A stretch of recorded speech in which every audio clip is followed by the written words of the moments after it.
Booyah, and it's time for the Game Sports Podcast. As your host, David McCaig Jr. The game is powered by 91 Network and also featured on Spaces. You can head on over to 91N. That is a YouTube channel where you can check out the video versions of the game as well as other podcasts that are featured on there as well.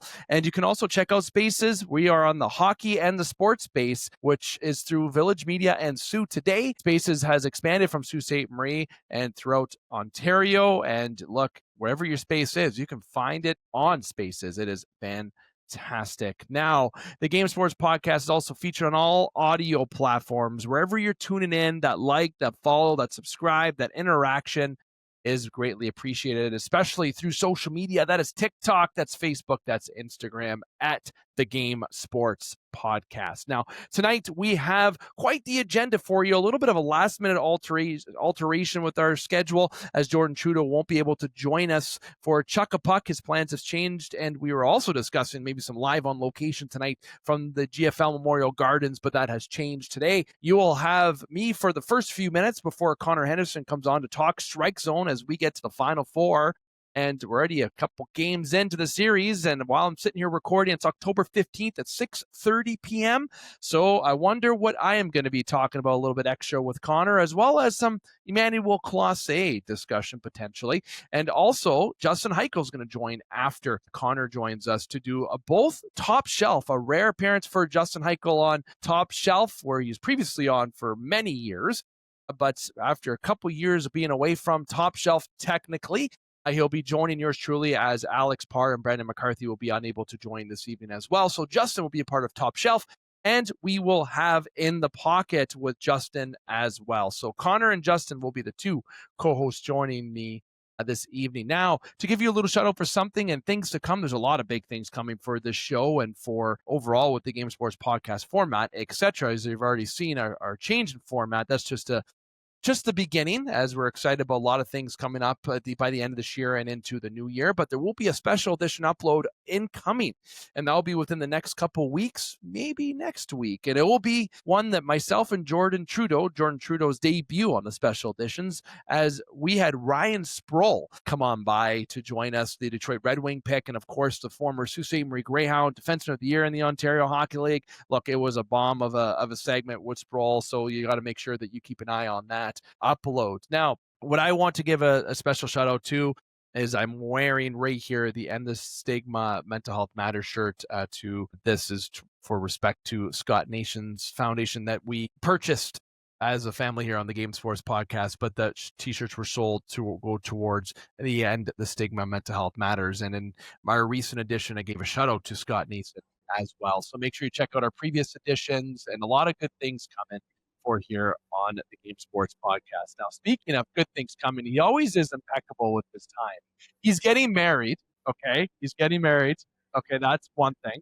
He's a Tiger fan. I didn't say that we're going to talk about that today. I have a little spoiler. I'm sure people that weren't expecting Tigers. We have a lot of Tigers listeners on the show, so I'm sure they were waiting for me and wondering why I didn't tease that when I was talking about the agenda, but there's a reason, because I'm going to let the guy himself do it as a Tigers fan. He's the Rookie of the Year. If you know, okay? I'm going to get right into Strike Zone right now. You heard my voice for the first 3 minutes of stage. You've had enough. Let's hear another voice now. Got through all the housekeeping items. We're going to swing away with Strike Zone right now.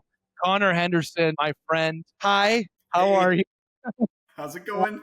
It's okay. I would like to say that I was happier a couple days ago, but I mean this with respect. I think Blue Jay fans are better off than Tigers fans right now, and I mean that with respect. We were hoping to see a Tigers Jays ALCS. That was the dream. We've been talking about it since we've done this show and since we've known each other. We were this close, one game away before seeing it. But nonetheless, Connor, we got Strike Zone. I told the listeners, viewers, that we're going to be talking about the Final Four here. We're already a couple games in. We got Emmanuel Classe. Yeah, we got Scandal. We're going to save that for last. Maybe we love talking scandals on this segment. And then we're going to talk Tigers. But we're going to start with the Tigers. Look, I want to give you the floor, Connor. You would give me the floor if it was the Jays. So you know what? I'm going to give you the floor about the Tigers. Share your thoughts, man. Share your thoughts. I know it's a little bit late. I know it's perhaps a little bit dated. I get it. But you know what? We didn't have a show. So you know what? If you think it's dated, you can go bite your tongue, okay? Because this is a platform where we're going to give you some overdue reaction. Go, Connor. It stings, Dave, my friend. It stings badly. What good is the best pitcher in the world if you're going to pull him after 90 pitches? I'm sorry, but if there's any time to ride Skubal, it's through the 6th inning, into the 7th, possibly the 8th. These aren't high leverage pitches. For those of you who don't know, the Tigers basically started Skubal in the elimination game. He went 6 innings, immaculate pitching, 13 strikeouts, 0 walks. And then around 90 pitches, they pulled him and put in a reliever, and instantly they gave up the lead and went on to lose the game in 15 innings. In extra innings, they gave up the lead. And my position is and will always be this fear of letting your starting pitcher go through the order 3 times through is overblown. Bullshit. Can I say it? I'll just say it. Bullshit. I'll say it. Sorry. Bullshit. I don't agree with it. It only makes sense if your starting pitcher is not capable of doing it. And in this case, you only needed 1 more inning out of Skubal. If he pitches the 7th, then your closer Vest proved that he could at least do 2 shutout innings of ball. The Tigers should be playing the Jays right now. Unfortunately, that's not the case. The only person who should be happy about Skubal getting pulled after 6 innings, other than the Mariners fans, would be Skubal's agent, who's Scott Boras, who's looking at that big $400 million payday in a couple of years. And for some reason, if I'm the Tigers, I would have just wrote him out. Screw it. But here we are. Yep. So now the Jays find themselves not facing the Tigers, but instead down 2-0 against Seattle. They've got Bieber coming up on the mound tonight for Game 3. And Dave, they need this one. They do. And I know a lot of our listeners probably won't hear the show until as we upload this evening. We will, so you might tune in during the game or whatnot, but if you tune in tomorrow or the next day, Game 3 is going to be over and done with. So honestly, I you said it right there. It's, if the Jays don't win tonight, they ain't coming back. The dream is over. I'm sorry, this isn't the 04 Red Sox. I'm sorry, I'll say it. I know they're the comeback kids. They had this, but they had some prime advantage at home, and they didn't capitalize. The bats went cold. And that's what I shared with people is I didn't care who the Jays played, Seattle or the Tigers. Wanted the Tigers, though, so I care. But you know what I mean by it, as a fan, it didn't matter because both teams are good. And obviously, season series means jack. Okay, it doesn't mean anything in the playoffs. My fear was the bats getting cold because the Jays always play the Yankees and the Bo Sox very well, typically. And they, especially if you're the Red Sox at Fenway, the Yankees in the Bronx, Vlad loves playing the Yankees. It's like he just was born to play against the Yankees. So my fear was that the bats were going to get cold. But you talk about pitchers being moved. John Schneider, this bozo moves that he keeps doing by pulling pitchers, a.k.a. Louis Varland, who is a young stud. But what do you do in the Yankee series? You pulled out Bieber, you put in Varland, Judge, bomb. What'd you do in Game 2? You pulled Trey, you put Varland in. What happened? Jorge Polanco, 3-run bomb, and the game was gone. That was it right there. And the Rogers Center was silent, and this is one of the biggest passionate playoff fan bases in Major League Baseball. Look at 2015, 2016.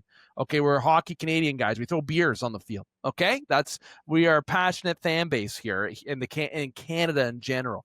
But the Jays in general are down 0-2. It's not impossible to come back, but to go back to Seattle, which there'll be a lot of Canadians at that field, which is a little bit of an advantage. But Seattle is a damn good ball team. They got some power. They got the big dumper back there who is just an absolute stud. And honestly, it didn't matter who the Jays played, how they played in those 2 games. They were outmanaged. They were out-hit.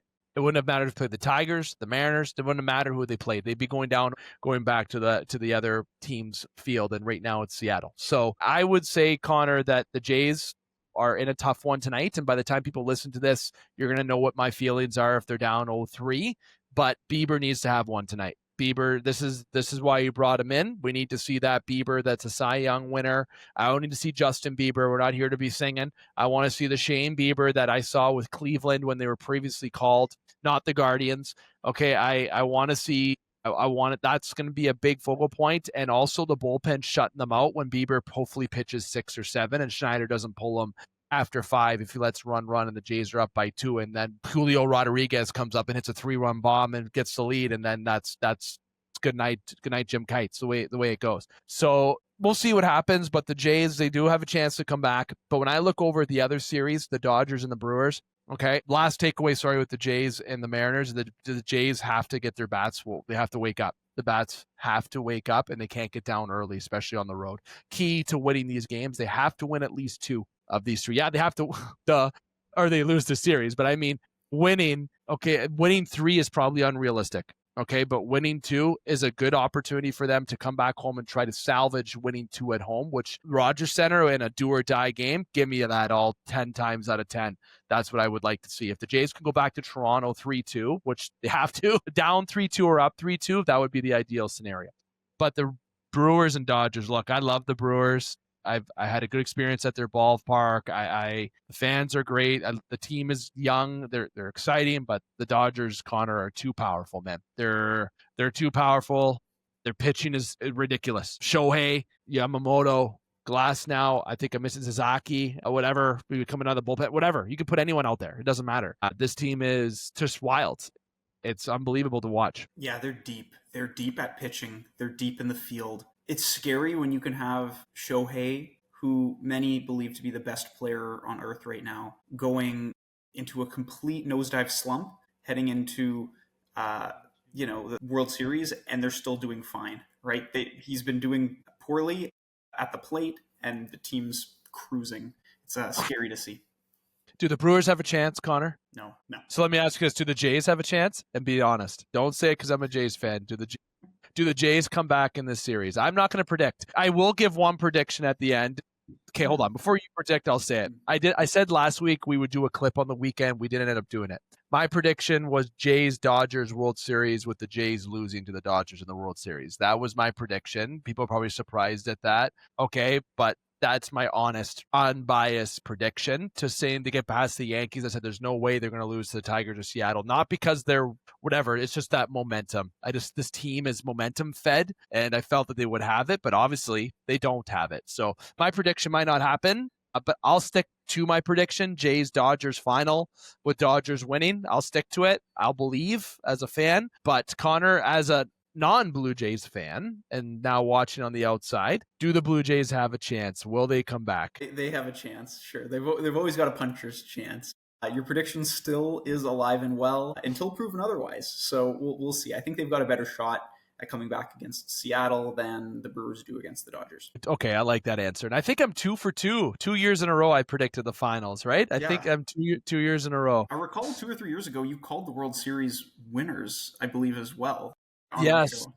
Yeah, and you know what? Would I be sad if the Jays lost the World Series? Yeah, but I've got to be realistic. Maybe it's a good thing to lose in the finals. Look what happened to Florida, right? Yeah, Hockey Reference found its way in. But nonetheless, I'll stick to that. But if they lose tonight, good night. That's it. Yeah, that's it for the Jays. Now, last thing, I know we're going to jump into in the pocket and top shelf, but Emmanuel Clase, Connor, this wouldn't be a strike zone segment without a scandal.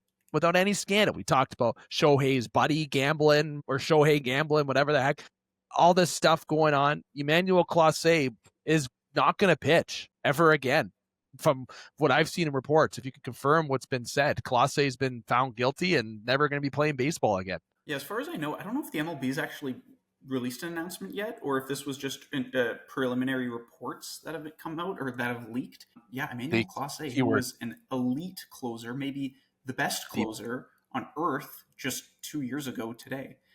Notably known for his 100-mile-an-hour cut fastball, has now been under investigation for gambling or being linked to gambling. It's crazy that these guys will make, I think his contract was $20 million spread over 5 years, with a couple team options heading into 2026 and 2027. Imagine having $20 million and saying, let's gamble, let's roll the dice, let's see if we can. It hurts. Go to the casino, play blackjack, play roulette, play cribs, craps. I don't even know.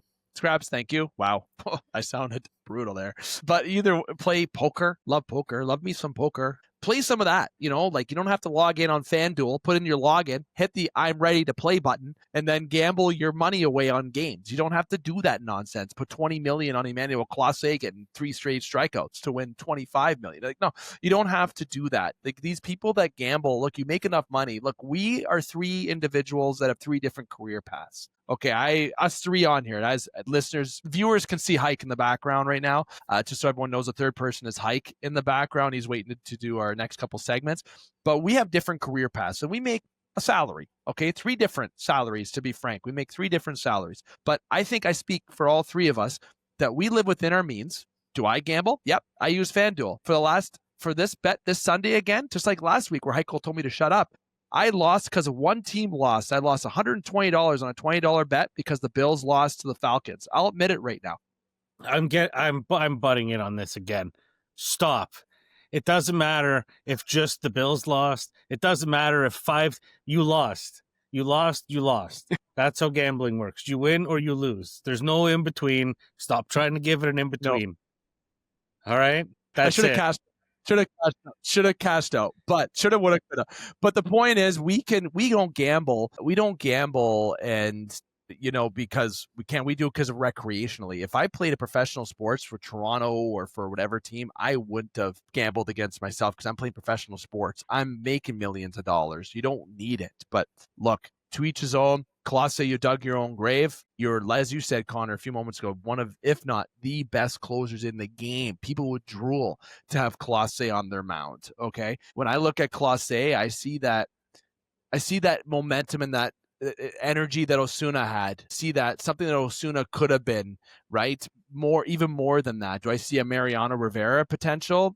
A little bit of a stretch, but it could have been someone who could be a 400 save guy in the majors by the end of his career. But guess what? He's not going to have maybe. That's not MLB released yet, but it's seeming, given leak reports, Connor, that he's not playing ever again. Yeah, it turns out he wasn't just gambling with money; he was gambling with his career, and he might have risked it all and lost here. Strike 3, you're out, Clase. Yeah, go pack your bag. Sorry, I'll say it. We'll see. Ciao. Yeah. Kick the dirt at me as the ump. We'll see. If he doesn't, well, then a suspension for a year is definitely going to happen. Maybe he'll get the Trevor Bauer treatment. Sorry, probably another topic that I'll just leave alone.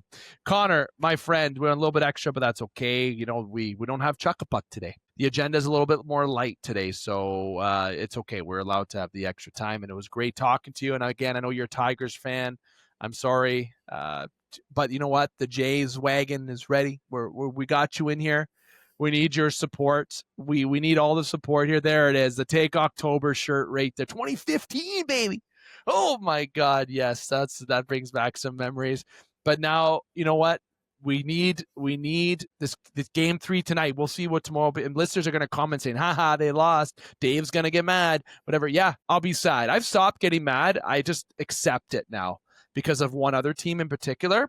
But the point is, tonight's going to be something to watch, and the rest of this series in Seattle and the Dodgers, let the Brewers win a couple games, okay? Please and thank you. I want to see some prolonged playoff baseball because it's fun. Connor, but thank you again, my friend. We'll be talking next week because by next week, I think we're going to know. We'll likely know who the final 2 are. We'll see if Kegger's got his party hat on or if he's got his sad hat on. Sounds great, Kegger. Take care. You and Hyke have a great show. Yeah. Thanks, Hendo. Talk soon, Bell. Hyke, my friend, I know I don't have to really introduce you. No, I butt in on that and just yelled at you. Everyone knows I'm here now. They heard cranky old dad voice. It's okay. The dad voice is what it is. But I got to give you a proper introduction, Hyke. Okay, look, you're actually going to be doing 2 segments today, and we got to stay organized. This is going to be a treat. So you're joining for Top Shelf and for In the Pocket. And let me remind listeners, you are an original Top Shelf host. Okay, I want to remind people of that. But obviously, it gets a little bit challenging when I say, hey, Hyke, do you have an hour to do 4 segments tonight? It's like, well, where am I going to land my plane? And Hyke is definitely the lead with me within the pocket and all the assignments that we have here on our big family of the game. Okay, so we're going to be doing Top Shelf first, then In the Pocket. So I'll lead us off with a nice wrist shot in the top corner for Top Shelf right now to kick us off. And I'm going to introduce you and say hi, though, first, Hyke. I'll say hi, and then let's chat some hockey. How's that feel? I think we can handle that. I mean, it's not my first day. It's not. And you know what? As we talked about in the group today, Dane Hantrow will be making his return to the Game Sports podcast after a very long and needed absence. And he'll be one to say that to you as well. But he'll be jumping in for some in the pocket segments going forward here and there as we wait EJ and Tyler to join us. So we're going to be talking in the pocket after. We're getting into top shelf right now. And I don't look, Parr and I and Brendan, we get passionate about a lot of different points. But one thing that I want to bring up, and we didn't have Chuck-a-Puck this week. The Hounds are playing, and one beef that I wanted to pick, it ties into Chuck-a-Puck a little bit and top shelf. And here's why. Brady Martin did not play for Nashville. This would be last night. We're recording October 15th. October 14th, the Predators played the Leafs, and the Leafs won in a game where Caden Primo saw some action, and he's not an NHL goaltender, but that's besides the... I'm sorry. I know it's a hot take. And it doesn't matter. That's not where I'm going with this. Brady Martin, Sioux Greyhounds player and 5th overall pick in Nashville. Look, I got to tell you, Hike, he should have played. He should have played. I know Brunette's like, oh, we're going to wait. He's 18. We're just trying to get him in the league. We're trying to, we don't want to use him this way. With all this excuse train that Andrew Brunette posted, and you can see on the Sioux Greyhound fan page a lot of reaction. A hometown kid. And if you look at stats, a lot of people get their first goals against Toronto. It happens pretty frequently. Brady Martin should have played that game for Nashville yesterday, Hike. I'm actually very upset about that. Family, friends could have been in attendance. You got your young prospect kid. Look, kid should have played that game. Yeah, I think Andrew Brunette kind of pulled the old Babcock shenanigans there with him, if I'm being completely honest. I don't know enough about Nashville at this point in the season to know whether to know if the lineup pull is justified or not. But if you're going to keep him up, you might as well play him, right? Am I not? You got 10 games to use him. And you don't have to phase out those games to Christmas. That's useless because then you're affecting his development where he can be getting that here with the Hounds. And you're kind of going to see what he's got. If he's, everyone kind of gives it a little more juice with friends and family in the rink, hometown. That's, if you were going to play him in a game, that probably would have been the game to play him. But and they did. What do I know? And I just disagree, and I wanted to tie in a little Chuck-a-Puck to Top Shelf. But while we dive into a little Top Shelf, Hike, the season has started. It doesn't feel like the season has started. You have baseball playoffs. You got football in full swing. But you know what? The Leafs, back-to-back losses to the Red Wings, right? Which people are definitely talking about, but look, it's 4 games into the season. You got Boston who started off okay. Montreal started off pretty good. Hurricanes undefeated to start the year. The Rangers already played 5 games and they're under 500. Look at the Edmonton Oilers. They're 2-0-1. I haven't seen them start a year undefeated in quite some time. Connor McDavid signs his contract. We had that upload on TikTok. A lot of things happened in the past week and some change in the NHL. And things are coming fast and heavy in the NHL already. Yeah, has Buffalo scored a goal? Honestly, that's not I knew on the weekend there, it was like Buffalo still hasn't scored yet. And then I never really touched base again after. 2 goals. That's okay. it. All right. 2 goals in 3 games, and they've let 10. I'll be honest, I hit the turkey pretty hard the last couple of days, so my memory is completely shot. I don't blame you. The Islanders 0-3 to start the year as well. A little bit of rough start over there. Penguins 500 again. Is it Brady Chuck's out a month now too? Hand, wrist, upper body injury, something along those lines. And Alexander Barkov and Kachuk on Florida. They lost a defenseman today too, Florida. Yeah.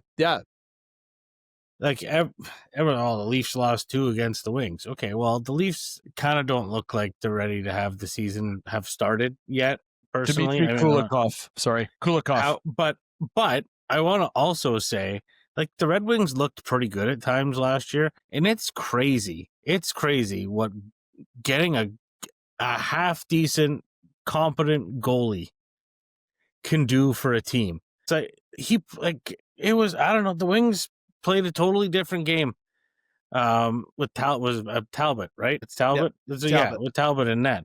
And then even in the other game, they looked pretty solid. Also, they got rid of Justin Hall. So, just a little shot there. But Montreal's been fun. They play a game, they sign 2 guys. They play a game, they sign 2 guys.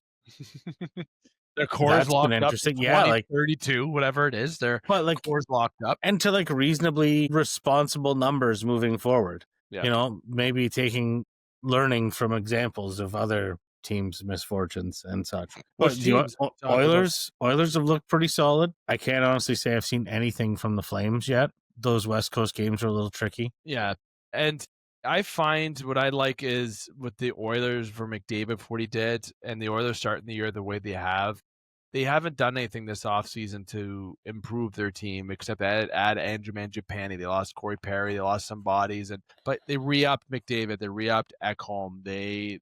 We're in the running for a goalie that I'm happy they didn't get, and that's going to be the last point I'm going to get to is Carter Hart, and I am going to touch that point very briefly. I know people are going to have their ears open for what I'm going to talk about with that, but hold your horses. The Edmonton Oilers, I feel, didn't get better, and I think McDavid's 2-year contract, like Brendan McCarthy said on his clip for us, it's like, get your shit together, Edmonton.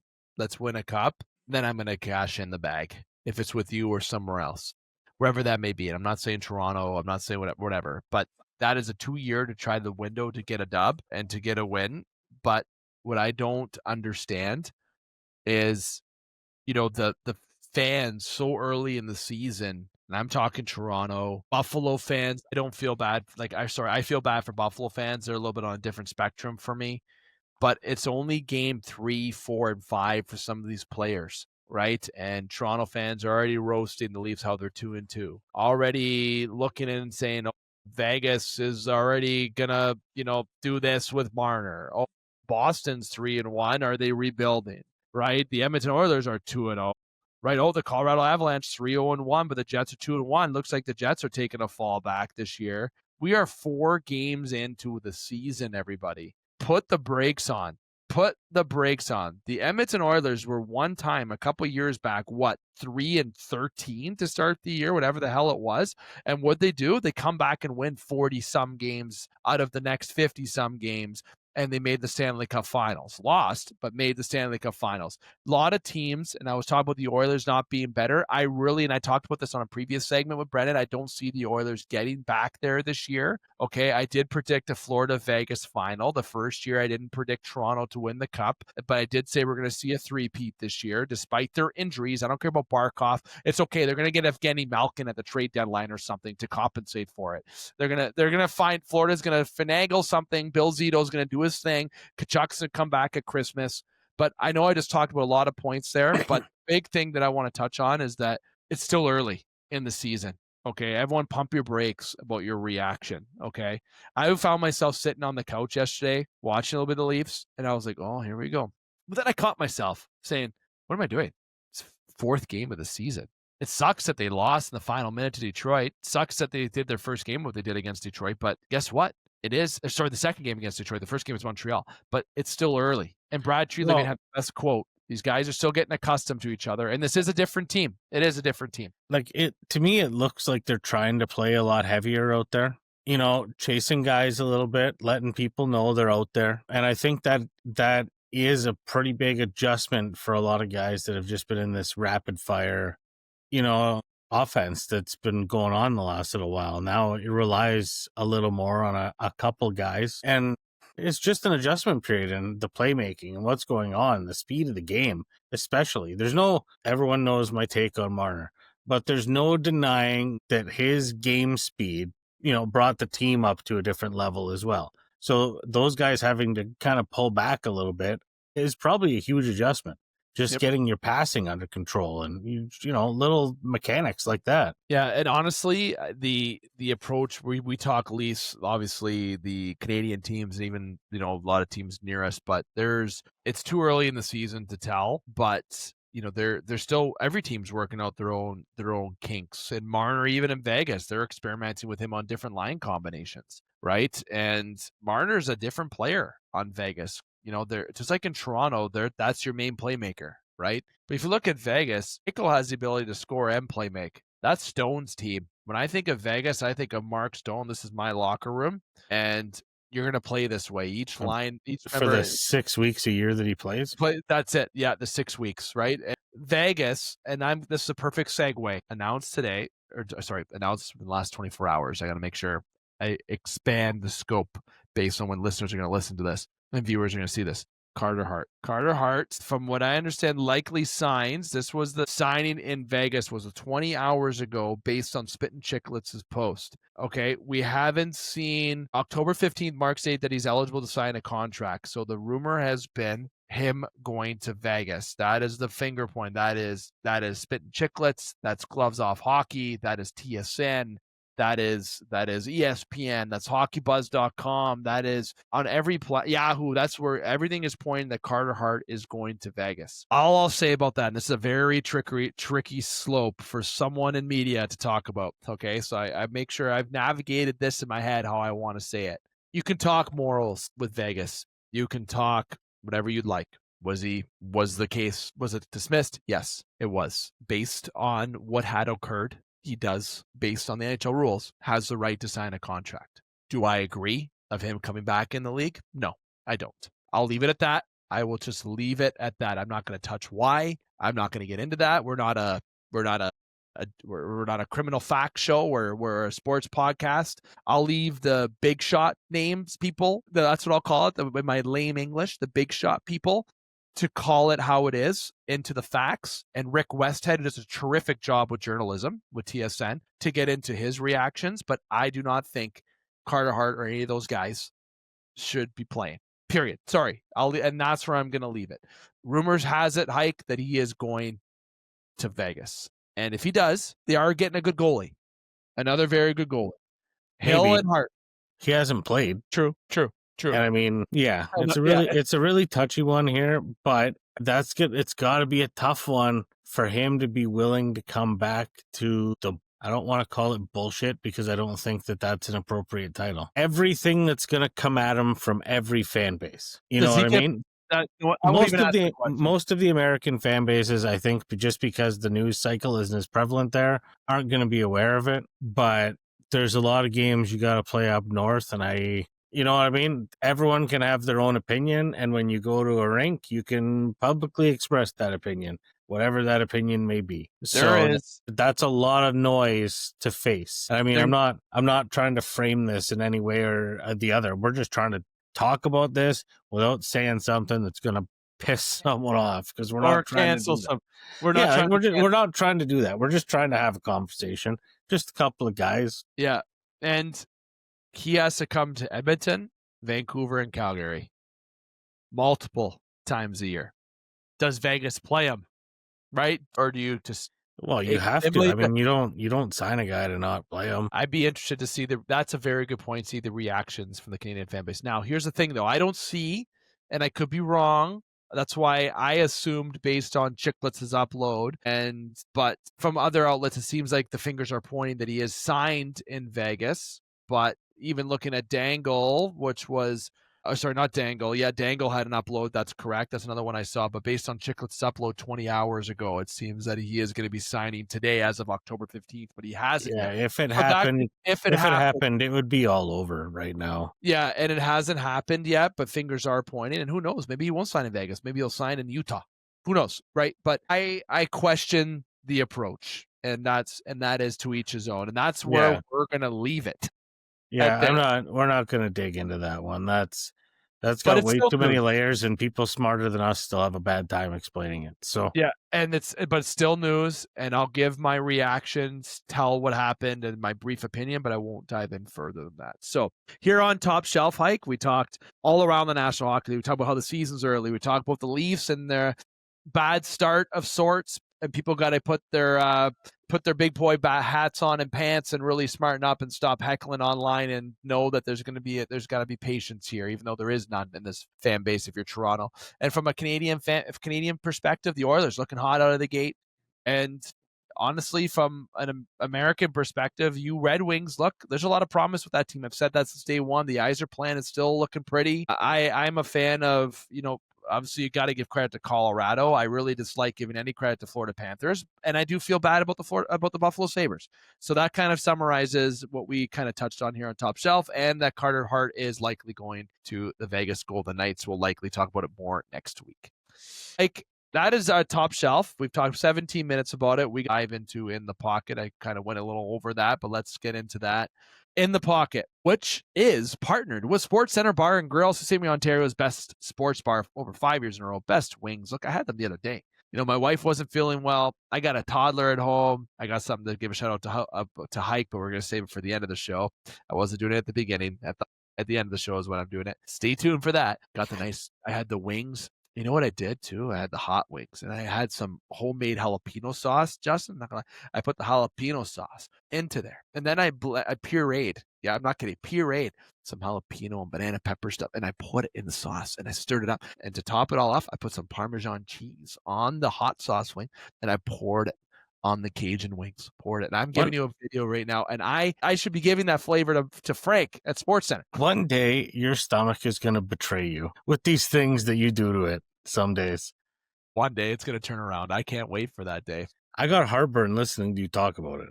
Oh, then to boot on the pizza? Guess what pizza we had? Come on, yeah, it was on the menu. Pepperoni and hot peppers. That was on the menu. I can attest to that. The Game Sports, okay. It was called the Game Sports Show pizza at the time. But totally off topic, but I've been hard lately on the double cheese, double pepperoni, pineapple. Oh, why pineapple? You don't put pineapple on a pizza. Yeah, you do. Trust me, you got to crisp it up a little bit. Like, you overdo it. That's why you put the double cheese, the double pep, the grease kind of fries the pineapple on there. Oh. See, you know what? Left after we record tonight, leftovers. It's leftover turkey and leftover pizza.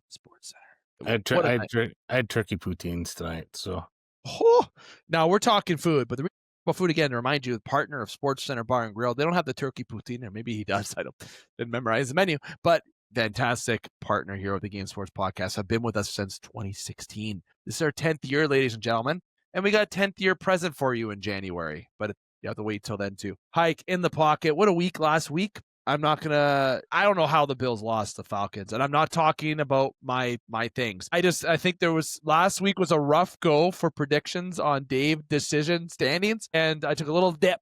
I went from second to third, and I think last week was kind of a good indicator, right, that anything can happen in the National Football League. And I have the scores up right here, and if you're on camera, you can see that I'm looking at it. I have no problem or shame. Talk about memorization. Your Colts still, Hike, ain't that looking sexy? That 5-1 looking all shorts is sexy. And you look at the Patriots defeating the Saints suck. So that's not even a game I care about. The Buccaneers beating the 49ers. Look, Buccaneers looking hot. Lions beating the Chiefs. Chiefs beating the Lions. And I think that was a big game for the Chiefs to win, but too bad the Lions can pull away with a win on that, right? Yeah, there was a few shenanigans throughout that game. We're not going to peel that back, but. And Bears beating the Commanders. Commanders were favorites in that game. Seahawks beat the Jags. Like the Broncos and Jets was an absolute snooze fest, and the Jets are 0-6. The Jets suck. Sorry. I'm trying to keep it as professional as I can, but sometimes just got to say it how it is. The Giants. I know, knocked me out of my survivor pool. What the hell? Last week was an indicator that, oh my, we're in for a treat this season. Hike, anything can happen. Anything can happen. Yeah, it's a little crazy out there. I mean, and still with some injuries this week, Fred Warner going down for the season with 49ers, which is kind of rough. Like, the 49ers have been getting hosed with injuries. They're still winning. They're still winning games, and guys are just dropping like flies every week. So solid depth. Props to the GM John Lynch there on the 49ers, I guess, for keeping the barracks pretty full there for the team. But it's crazy out there right now. I thought the Lions were going to roll the Chiefs. That did not happen. Dane's Atlanta Falcons and Bijan showing everybody what's up. It's crazy. The Patriots, Drake May looking like he's the real deal out there. And like the Saints, I feel bad for Saints fans because they're almost in like every game. And then they just lose. No, see you later. Not happening. And like the other crazy thing this week, trying to watch that game Sunday morning, whatever that presentation was between the Broncos and the Jets, those garbage games used to be the Thursday night game. And now, instead, they gift them to Europe at 9 a.m. The Jets and Broncos game was such trash. Man, it was 10-6 after the first quarter. Yeah, there's soccer games with higher scores than that over there. Like, don't send them a game like that. Like, send them the Lions and Chiefs. Give them some. I understand that Lions or Chiefs fans don't want to lose a home game and that the teams don't want to lose the revenues. But if you're trying to grow the game at an international level, don't send them shit sandwich after shit sandwich. Like, come You may as well on. send them our flag football teams at the end Hey, of the Canadian women's flag football team there almost beat the Americans at halftime at the Bills game a few weeks ago. and the rugby team in Canada. Even rugby is another. I know where that's not in. Oh yeah, that women's rugby, that's impressive. They could kick my ass. All of them kick my ass, absolutely no problem. They're tough as nails. Anyways, do you remember how many passing yards Justin Fields had last week? I don't know, but I know that I had more than him. Mm-hmm. That's going to win you a lot of football games. Last I checked, 45 yards. You know how much Bo Nix had? Not even that much more. 174 and 1 touchdown. Still better. Yeah, but at least it's something. It's in the hundreds. Yeah, he's in the hundreds. He had a touchdown. Things happened. Oregon legend, by the way. Like, I'm pretty sure there's running backs that had more fucking passing yards than Justin Fields last week. Honestly. You're a Colts fan. How many yards did Daniel Jones have last week? Several. He also had a rushing touchdown. Jacoby Brissett, former Colt, if I remember correctly. Steamin' Willie Beeman. 320 yards for Jacoby Brissett. You know how many yards Fields has again, people? Let me remind you. Let me remind you again. Jonathan Taylor, 123 yards carrying. We're talking to Colts. What a week. Jonathan Taylor has always been a stud. Probably a rushing title candidate. I mean, I might be jumping the gun a little early, but I'm just saying. There's one surprise this year. They didn't play this week, but one surprise this year is the Ravens. Them being 1-5 is 1-5 is not something that I had on my docket. 1-5? I think I got the standings right. Do I have? Yeah, well, Lamar is like 80% of their offense, and if he's not playing, 1-5. I was right. Gotta go with my instinct. Knew that. Like, they've gotten by with good tight ends, a running game, and occasionally using their receivers. Yep. Now that's just not gonna work. Do you think, because the Bills lost to the Falcons last week and the Patriots the other week? Yeah, the Patriots. So the Falcons, Patriots. Those are games you have to win, especially the interdivision games. Division games are massive. Okay. And Steelers, look, take it from a Steelers fan. I've seen success my whole life watching the Steelers. Okay. And for the most part, but I mean by success is playoff football. That's what I mean by success. And the Steelers are in cruise control in the AFC North right now for a couple games. Okay. And it's not looking like that might change. You got the Bengals this week. That will be a separation game right there. If you beat the Bengals and you can get some 3-game breathing room, that is huge. But the Patriots and Bills, Patriots technically in first because of, I believe, going by the points against from what I see in the standings highlighted. Again, correct me if I'm wrong. But did you actually think that the Bills would lose to the Patriots and Falcons? Truthfully. I didn't know what your predictions were. No, I don't think none of us picked. No, I think this has been a huge wake-up call for the Bills. And what this highlights to me is that, am I crazy to think that Josh Allen needs help? Well, he needs some wide receivers that aren't just like, hey, this was the third best guy on the second shittiest team in the league. So here you go. Good luck with him. Tyreek Hill would have been nice if he wasn't out for 12 honestly, years. The last time Josh Allen had a guy, it was Diggs. And then they had a messy divorce. So, and is there maybe something with Josh Allen and receivers that isn't jiving? If we're going to start conspiring about stuff. Mm-hmm. I don't blame you. Yeah, I like that. Like, I was thinking, and I know this is kind of crazy, but something that I thought was maybe a fit was Garrett Wilson on the Jets. I was looking at the Jets, and I'm like, the Jets are 0-5. They're not going to trade him in the division, though. Right. So, I mean, it's an interesting thought, but they're not. They need something like that. That's that household name you're not going to grab. Tyreek Hill's not on the market anymore. I think the Bills are honestly kind of cap fudged too, to be honest. That too. From the defensive side of the football, they got some money on that defensive side of the football, and Josh Allen's not cheap, but he's worth anything. And the defense isn't, making their money right now either. Granted, Bijan is a bit of a freak, and the Falcons, that's a tough one. But the Patriots in a division game, that's you got to win that. Like another name you can look at, the Tennessee Titans are very lonely right now. Someone who didn't make up to it in Atlanta. It was another name I was thinking about was doing well in Tennessee is Calvin Ridley. There's another guy that, Tennessee is not going anywhere this year. If you're the Bills, you want to try to salvage this year because the Patriots are actually looking pretty good. Yeah, trades are tough to make in football. It's not as, as easy as hockey or baseball. Hockey or basketball, and you don't really often see a lot of blockbuster mid-season trades. You kind of see them the start of the season, and maybe when guys ask to be cut at the end of the year so they can join a playoff team. But you don't really see much movement throughout the year. You might see a couple running backs, because running back is kind of a plug and play position, but even then you still need to learn the offense. Yep. It takes time.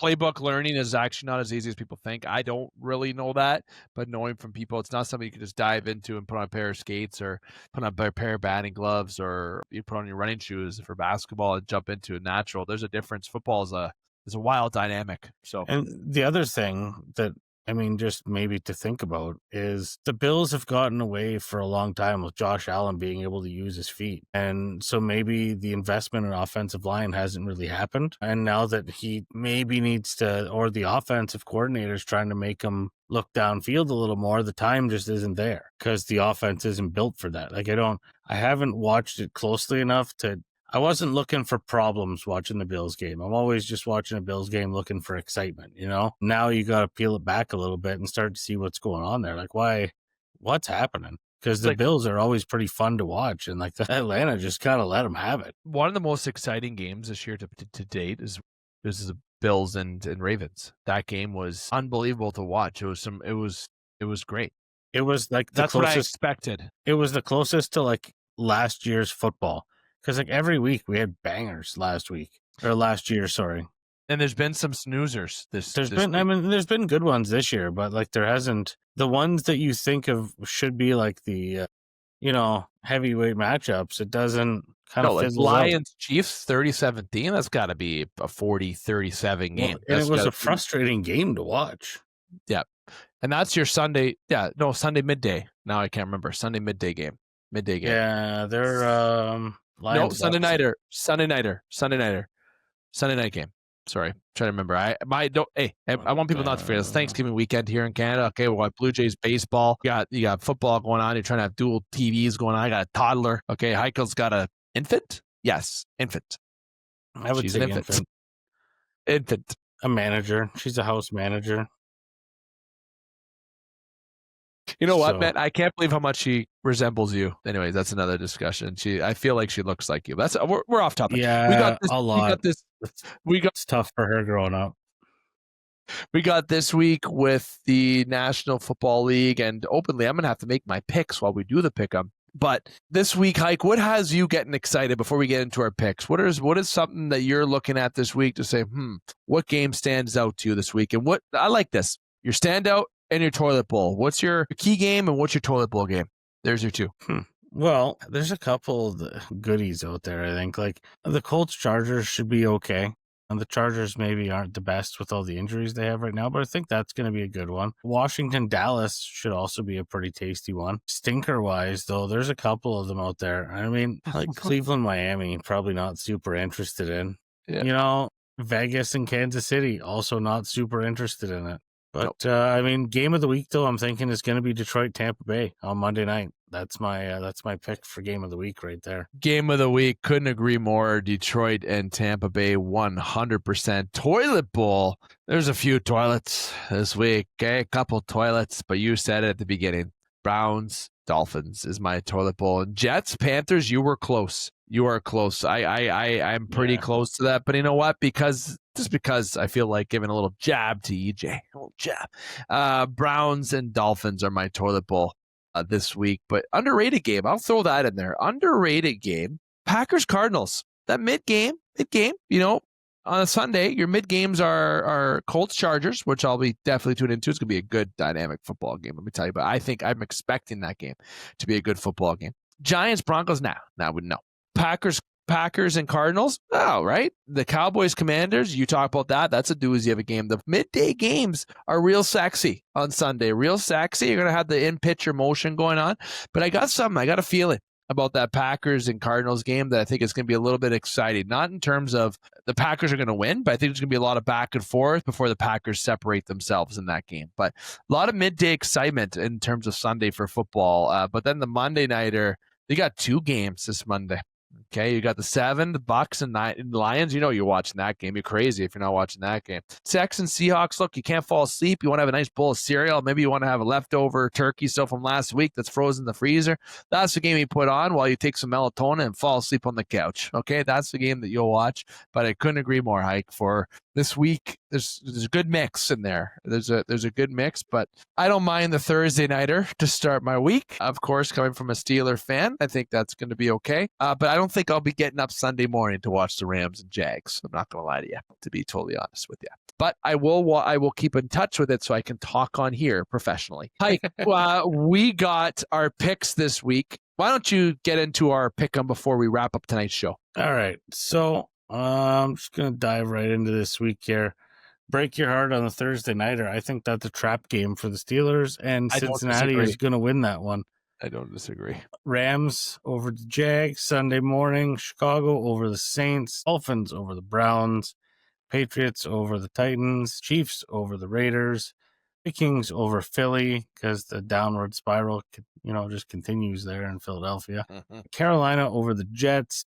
Giants over the Broncos, Colts over the Chargers, Dallas over Washington, Green Bay over Arizona, San Fran over Atlanta, Detroit over Tampa, and Seattle over Houston. Tiebreakers. So we're going to do Seattle 36, Houston 18, Detroit 28, Tampa 24. Most points this week, Carolina. Fewest points, the Jets. I know what? I'm gonna surprise a few people with these picks, and maybe not a few. Steelers over the Bengals, Rams over the Jags, Bears over the Saints, Dolphins over the Browns, Patriots over the Titans, Chiefs over the Raiders, Eagles over the Vikings, Jets over the Panthers, Broncos over the Giants, Colts over the Chargers. I can't believe I'm saying Colts. Cowboys over the Commanders. Win at home. Packers over the Cardinals in a very exciting game. I don't care what people say or what the over is. I got a feeling about that game. 49ers and over the Falcons. Lions over the Buccaneers, and then the Seahawks over the Texans. 28-21 Seahawks over Texans, 34-28 Lions over the Buccaneers. And for the most points in the week, I'm going to go with a hot shot here because they're going to go rough. They're going to be mad from last week. I'm giving the Eagles the most points this week, and I'm giving the Panthers the least points this week. A little bit different between Hike and myself this week for those tiebreakers. Now, what are the standings? I got to remind listeners what our standings are, even though I don't want to hear it. You're going to have to remind people what the standings are. Well, I'm in first still. That's all everybody needs to know. We'll start there. Nice. A little movement at second and third place, though. Well, EJ, the broken wheel, is pulled up to second place, and the David decision has decided to go down to third place. Tyler will be finishing up in fourth, but tightening it up. Everybody's getting a little close. I'm feeling the heat there. So this is where it gets tight. And we went from a 75% success rate all the way down to 60s. We're in the 60s now. We got a little bit. Everyone got cold, but doggy, last week. Okay, my picks were, if you picked me, you were brutal. Even though FanDuel, I went 7 for 8. I didn't go 7 for 8 in my pick. I had 7 total for the entire week. So obviously the 7 that I picked was right your lucky number last week. It was. And I've learned that we're not going to talk about FanDuel on this show much because Heiko will kick my ass. But besides that, pick 'em this week. You can follow us or not, but make sure you gamble responsibly. Okay, if you do it for fun, or if you do it recreationally, or if you bet money, make sure you do it within your means. I'll make sure I remind people of that. Hike, my friend, it has been a fun edition. You had some top shelf chatter, you had some in the pocket chatter, but I got 2 things I want to address with you. Okay, before we let you go, 3 minutes. Number 1 is Toronto cursed in sports. All of sports. Raptors won a championship. Don't forget that. Is Toronto sports cursed? No, that's just it's no. Chicago sports had a really bad run, and then they had a really okay run. Sometimes it happens. And sometimes if your fans are a little rough, I think you get what you deserve. Love it. Personally, that's just, I'll say that Toronto sports fans are dramatic. That's all. That I agree. A lot of armchair GMs, a lot of people take it a little too far. But at the end of the day, we're a fan base that's spoiled with some good talent to watch on all sides when it comes to the sports. But we haven't seen success. The Jays won in 92-93. The Raptors won in 19. That's a lot more that some other cities can say. Okay, especially when you know what, the Leafs have seen playoff hockey for almost a decade, something that we used to dream about when it was after the lockout in 05. And I say we because I am a Leaf fan. So I'll tell you right now, Toronto sports, are we cursed from winning? The Leafs are cursed, maybe. But the Jays and Raptors, those teams are not cursed. They've seen some wins. They've seen wins in the modern era. They've seen color TV wins. Okay, so that is something to behold. Not saying the Leafs didn't either back in 67, but Toronto sports, not necessarily cursed, but it's tough winning. It is tough. It's tough winning any sport. And I think hockey's the hardest. I think baseball is more of the easiest. And people may think that's a hot take. I think hockey is the hardest sport to win, next to football because of the way they're aggressive, and basketball. I know people aren't huge on basketball, but to get to the, you have to win 4 rounds. You got to get there, just like with hockey. It's long and grueling, where baseball's not that long. So I got to say hockey's hard, but Toronto fan base, your Leafs may be cursed, but Toronto sports is not cursed. That's my answer. Hike, second thing, you are deserving of a congratulations, my friend. You are expecting baby numero 2. Yeah, the word is out there on the street. It is. Sydney has been telling everyone that she is a sister, and that is her excuse to get out of absolutely everything now. Love that. Like, hey, Sid, you probably shouldn't stand on the table. I'm a sister. No way she's doing that. Okay, well, those are not related. You have to actually listen and sit down and eat your supper. I'm a sister. Okay, this is what we're doing now. Excellent. She's 2 or 3. She'll be 3 in a month. What was the hardest year between these first 3 years? Currently, right now. Wow. Okay. Damn, I'll leave it at that. I got a 4-month-old. She speaks better English than some people that I know. And she's pretty well-rounded and telling you what to do. I haven't seen her since she was a little one. Quite a little one. So yeah, she's bossy. That's for sure. It's after you and Tiana combined. Yeah, I mean, she comes by it honestly. I'm not surprised. I just have to accept it. That's the hard thing. And Paisley's birthday today. Yesterday. 2 weeks ago. No, it was last Monday. No, last week had a lot of posts going on. 8 years old, Paisley. Rescue from Northern Critters, if I remember correctly. Yep. Rescue, Northern Critters, friend of the show, Northern Critters, previous sponsor. Still do work with them for charitable donations, the Game Sports Podcast 91N. So special shout out to Paisley too. I want to give a shout out to your family in all entirety. Just congratulations, man. I'm excited for you. Yeah, it's gonna be some crazy times around here. Looks like I'll have some paternity leave coming up for the playoffs this year. Wow, convenient. When's the due date? End of March. Oh, yes, you do. Yes, you do. You damn right you do. Could be a miracle baby. Who knows? Miracle playoff baby. Could be. You could be lifting the new baby up when we lose in the second round. Colts and Steelers, November 2nd, marked in my calendar for us to watch on Sunday, a 1:00 game. We'll have to get some Sportscenter wings to check that out. That is on the calendar. But Hike, my friend, I want to thank you for taking the time here today to do 2 segments. And man, it's nice to talk hockey with you, but of course, always a pleasure talking football. Good to be here. Good to chat, and I'm always down to talk sports aside from basketball management. AKA Butch Davis. Now, yes, we didn't talk about college football, but there's a lot to talk about NFL with only short time. We only have an hour on the show, and I wanted to just take time with Justin to talk about multiple segments, okay? And we got it done within the hour. By the time the edits are done and by the time we get all this upload, this is a 1-hour show. And now I'm going to log off the show, sign off, because we got a Game 3 to watch for the Toronto Blue Jays. There's I'm getting antsy over here.